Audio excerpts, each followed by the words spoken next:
Welcome to The Outlet, an OTG production. What's up, NBA fans? Welcome to another edition of The Outlet. With me, as always, Parth. What's up, Nick? What's up, Parth? And today we got a special guest, OTG writer Mike. What's up, Mike? How's it going, fellas?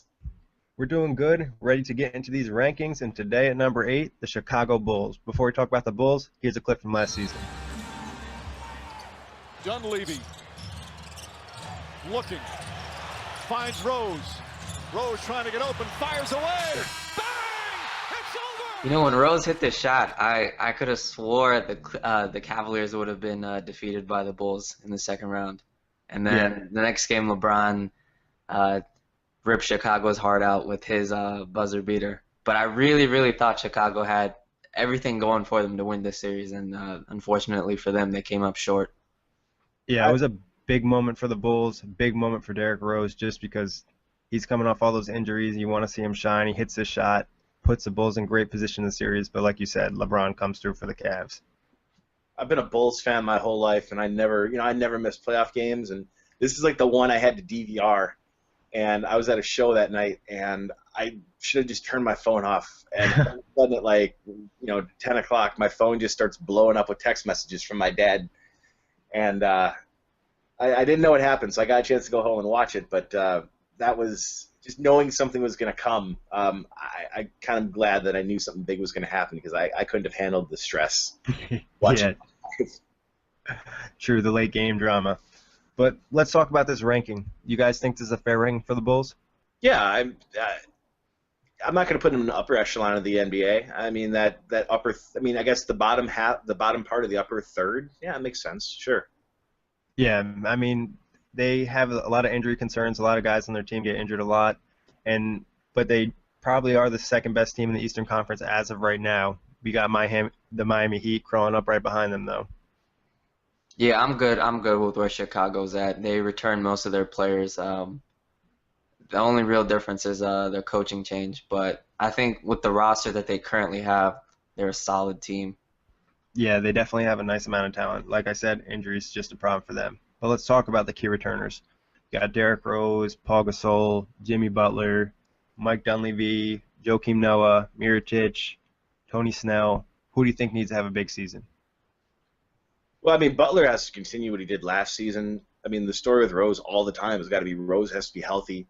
Pau Gasol quietly had one of the best All-NBA seasons I can remember. I mean, people don't even talk about him, and he was third-team All-NBA last season. Yeah, he was excellent. Yeah, I guess I want to know if Noah has anything left in the tank or any miles left, because he was starting to fall apart towards the end of last season, and this team goes as Joakim Noah goes. Yeah, in the playoffs, he was really becoming a liability on offense. He really couldn't do anything. I know he has the nagging injuries, but I definitely want to see what he's going to do this season. Maybe the coaching change will help, because he does need more rest, even though he doesn't want to. Yeah, Noah was terrible in the playoffs. Like he was definitely a liability on both ends, in my opinion. Gasol was just better, but then Gasol got hurt too, which is a running theme with the Chicago Bulls. Someone gets hurt, and they can't finish the season for him. But as far as a returner that I like, we'll go with Jimmy Butler. Like Mike mentioned, he needs to continue to do what he did last year and even build on that even further. I think he's the leader of this team in terms of being the best player. He's the alpha, and I think Derrick Rose needs to take a step back, just because Rose isn't the guy that he was in 2011. He's not the MVP anymore.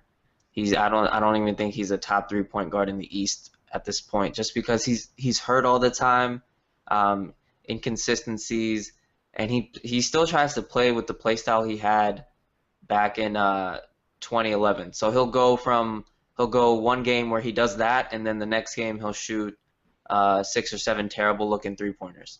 So I think if he can just figure out his role as a passenger in Jimmy Butler's vehicle, I think the Bulls will have a smoother season, especially in the backcourt. Yeah, I could definitely see Jimmy Butler picking up where he left off last season, adding more to his game. But I agree with the point about Rose. You kind of got to take a step back and become more of a facilitator, because this team has a lot of talent. Like we mentioned, Paul Gasol and Jimmy Butler, those two guys alone can average 20 a game. let's talk offseason moves. The Bulls didn't really do a lot. They drafted Bobby Portis. They made a coaching change. Tom Thibodeau to Fred Hoiberg. What do you guys like? Well, I was worried about. Well, I was saying earlier, I was worried about Noah because of his body kind of seems to be falling apart. I placed a lot of that on Tom Thibodeau and the way that he kind of runs the players into the ground. I think bringing in Fred Hoiberg as the head coach, I think is going to be beneficial to the Bulls. Thibodeau was a great coach. It was just time for him to go, kind of run its course. But, sort of like with Luol Deng years ago, just he'd be playing these guys 42, 43, 44 minutes a night. Jimmy Butler playing 50-plus minutes in the playoffs a couple years ago. I mean, it's going to help the longevity of some of these careers on the Bulls now and keep them healthier for the playoffs to not have Tom Thibodeau on the court, assuming Fred Hoiberg isn't the kind of guy that's going to play guys for 40-plus minutes every single night.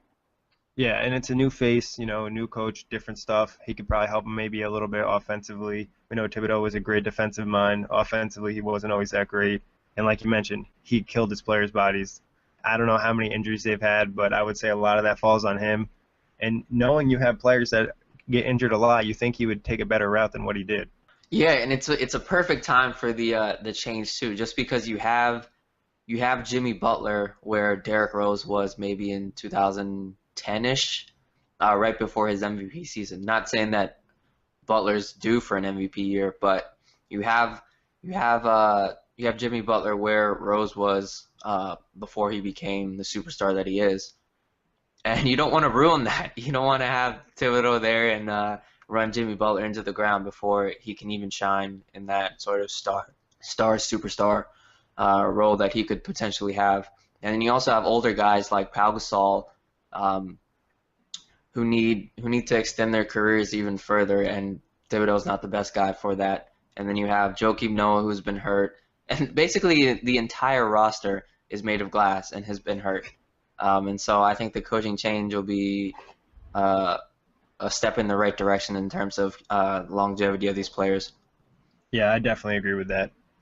Mike, what do you think of Bobby Portis?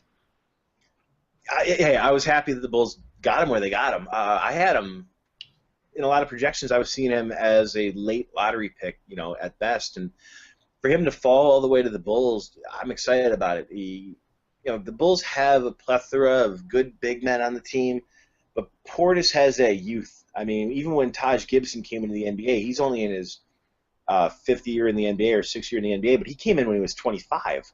I like Bobby Portis. He seems intense. I'm hearing comparisons to Kevin Garnett in the intensity department, not necessarily in the game department.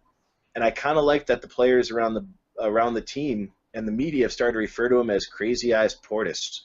I think that's always a good sign if Crazy Eyes is your nickname. That's an awesome nickname right there. Yeah, I'm optimistic.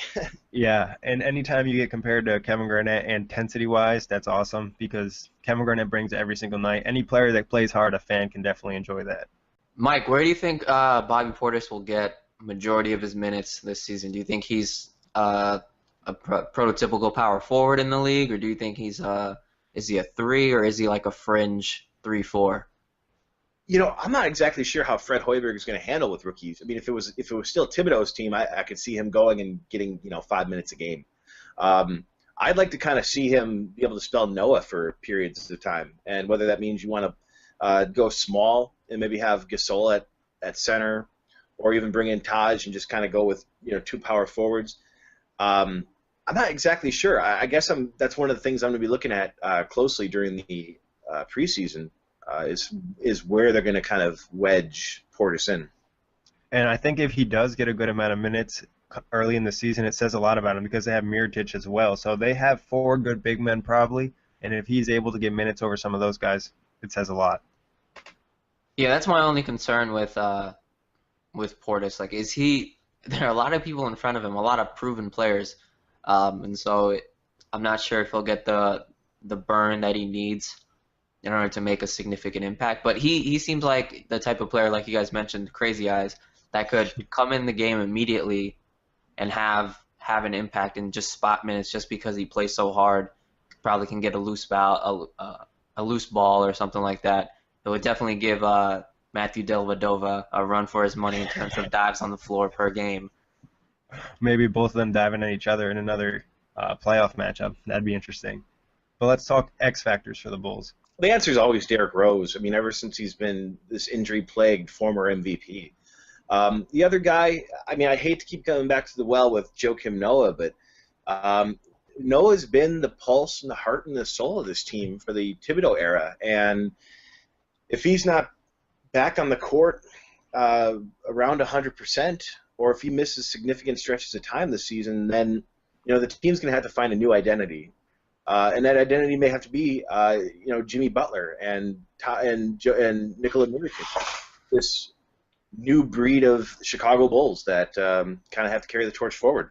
Yeah, I could see Hoiberg helping them move on from a different kind of style, because they do have a good amount of offensive talent, like you mentioned. They have Butler, Mirotic, and Gasol still probably has a few good years left in him.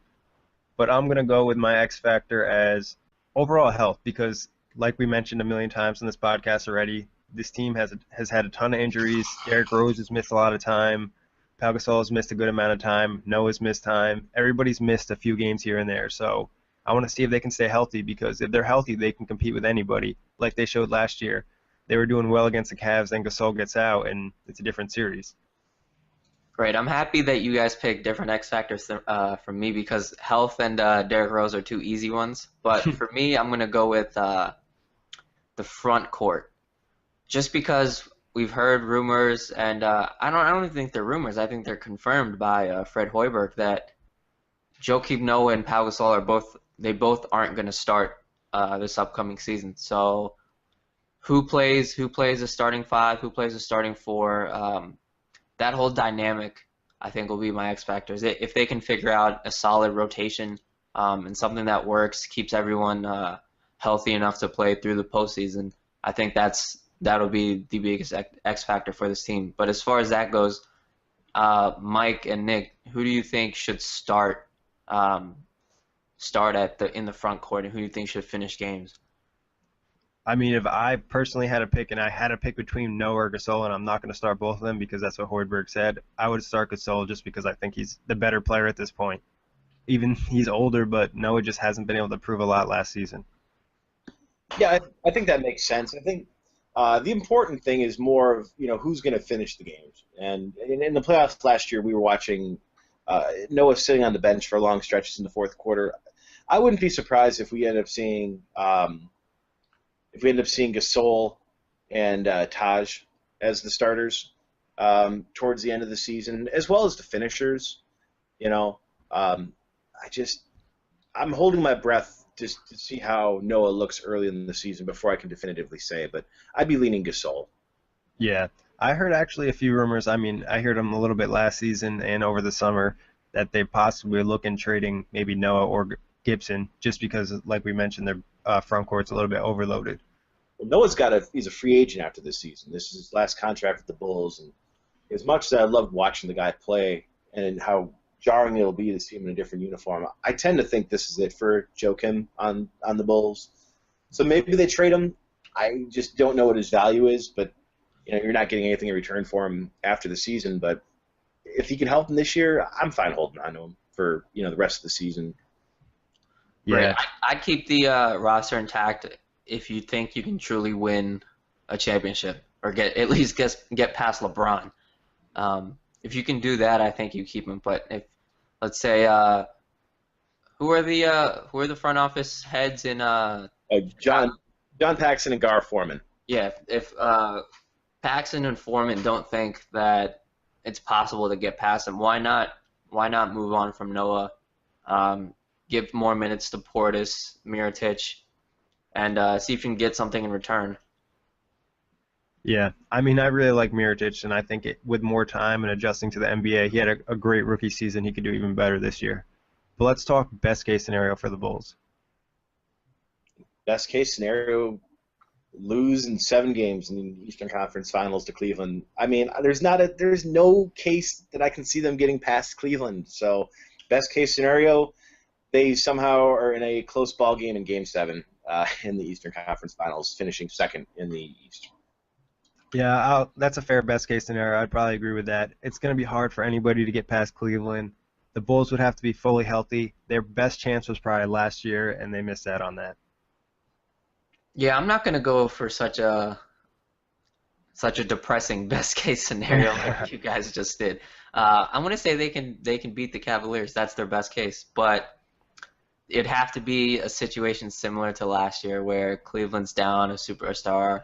I mean, and it's completely feasible just because Kyrie Irving is always hurt. Anderson Varejao definitely won't be there in the playoffs because he'll be hurt midway through the season. Unfortunately for those two. And then Love has had his injury concerns, even though last year's was kind of like a freak sort of incident. And so, like, J.R. Smith to throw another punch and be suspended, like, that's totally feasible. And so I think it's possible for the Bulls to upset the Cavs, but if both teams are at full strength, I think I would go with Cleveland at this point. Yeah, I would agree with that. What do you guys think is worst case scenario for the Bulls? Worst case scenario, it's the worst case scenario in the NBA. Just being good enough to make it into the playoffs, but not good enough to get a decent draft pick in the Eastern Conference of all places. So maybe the Bulls finishing anywhere below the 5 seed and higher than the 8 seed, just in that lower half, not hosting, not being home court in the first round. So pretty much what the Nets do every year. Ah. But yeah, I would go worst case scenario would be that I think they're a lock for the playoffs. They don't get a good seed. They have some injuries, and they're just not able to win a series. And the team just doesn't look that good because you have the older guys, and they need to make some changes. There's disputing reports about the relationship between Jimmy Butler and Derrick Rose, and maybe part of the worst case scenario involves those two, just not being able to play on the same team, and management having to decide, which one to keep and which one to get rid of. And I think which way they would lean, but there's been some severe there's been some very serious loyalty with Derrick Rose and this front office. So I guess I'm not entirely positive that they would make the correct choice. Very true. So yeah, I'm happy you brought that up, Mike, because that was definitely my worst case scenario would be the Jimmy Butler, Derrick Rose backcourt dynamic. And like you were mentioning, I think we know where Chicago would lean towards if it came to blows. It's definitely Jimmy Butler. He's the healthier player. He's the one that has the best chance of being a superstar in this league, even though Derrick Rose was, but he's not anymore. And so if those two have been rumored to be like friends, and then there's also reports coming out that Jimmy Butler doesn't like Derrick Rose's work ethic, and he talks a lot, and blah, blah, blah, all this kind of stuff. And so, I mean, that's never good. There can't be that much smoke and there not be any fire, even though they're trying to put it out like really quickly, trying to diffuse the situation. But I think those two not getting along, and Derrick Rose is only signed on for 2 more seasons. So I think you can, even at his big cap number, I think you can still get some value for him if that ends up being the case where they have to move one of them. Long as Rose is healthy, I think they definitely could probably move him. But that's a big if he's healthy. But let's talk about the truth. What emoji you'd go with today, Parth? For today, we're going to go with a stack of textbooks, just because Fred Hoiberg is it's like a big trend in the league now to pick up a college coach, and thanks to Brad Stevens, that's become a really popular thing to do, and he's been successful. So Fred Hoiberg's he's the new mayor in town. He's bringing that college, hopefully bringing some sort of a college atmosphere to the Bulls team. So that's why we chose textbooks. Sounds good to me. I like the emoji pick right there. But another question for you guys. You're going to watch the Bulls on League Pass? Yeah, absolutely. I mean, I'm biased. I grew up a Bulls fan. I still am. So they'll definitely get the bulk of my viewership. But, yeah, I would imagine there'll still be an interesting team, even if you're not a fan of the team. Yeah, I'll definitely still check out Bulls games. I always like to check on Derrick Rose, see how he's doing. And I want to see how Jimmy Butler does. And Gasol, I love playing him in FanDuel. Like you said, he had a crazy season. He racks up the points, rebounds, and assists. Yeah, they have 23 nationally televised games, so that's a pretty good amount for the entire season. I'm not sure about League Pass personally, just because is it Stacey King who's the analyst? Yes. Oh my God, I do not like him at all. I think he's terrible on the call. I remember I think it was last year or 2 seasons ago where Jimmy Butler hit a game-winning shot in preseason, and Stacey King got so hyped for a preseason game that he called Jimmy Butler Jimmy Jordan. Like, come on, bro. What is wrong with you right now? It's a preseason game. It doesn't matter. That is the downside to NBA League Pass, because if you're not a fan of the team, for the most part, the announcers are just awful. Celtics fans love Tommy Heinsohn, but I can't stand Tommy Heinsohn, and it's so hard to listen to League Pass games just because some of the announcers, some of the crews are really, really home biased. It's terrible. Like, for example, the Rockets are terrible. The Clippers are terrible. And like those two teams are definitely the worst in my opinion. I don't know why. I don't know why I did this, but you bring up Stacey King, and for a couple of years in a row, 3 or 4 years, whatever it was, whenever the Bulls came to Minnesota, where I live, I would go to the Bulls game, and I've never been one to go up and ask for autographs. I've always felt weird doing that. But whatever the reason was, I felt encouraged to go up to Stacey King after the game one year and ask him for a picture. And I proceeded to decide that the next 4 years I was going to the games or whatever it was, I was going to wear the exact same shirt and try and have the exact same pose with him in every picture. Did it work? So, definitely. I have 3 or 4 years with this almost the same pose, wearing the exact same shirt. We're going to have to get that on the site. Did he recognize you after the first year? What's that? No, I don't think so. He travels all over the place, and I'm not a very memorable person. I got to pay for podcasting. We're going to have to get those pictures up on the site. I'll look for them. Sounds good. All right, I got another question for you guys. Would you rather watch the Bulls on League Pass or Agents of S.H.I.E.L.D.? I haven't watched Agents of S.H.I.E.L.D. Is it any good? I've watched a little bit of it. I mean, I'm not huge on it. It's hard to watch like a superhero world with no superheroes in the show, so that's what I think about Agents of S.H.I.E.L.D. Yeah, that sounds like garbage. Dude, like they've gone so overboard with this superhero kick. Like the movies are fine. There's obviously some terrible ones like the Fantastic Four. All of them, like not even just the reboot. Like all of them were bad. And so like it's the more you get, the more diluted they are. Like even the second Avengers was it was okay. Wasn't like I wouldn't go see it again. I wouldn't pay any money to watch that movie again. I guess if they don't have superheroes on Agents of S.H.I.E.L.D., then it's more minutes with superheroes on that show or more minutes with Doug McDermott on the Bulls. Yeah, I'm going with the Bulls on this. That wraps it up for today. Thank you guys for listening. And our next team likes grinding.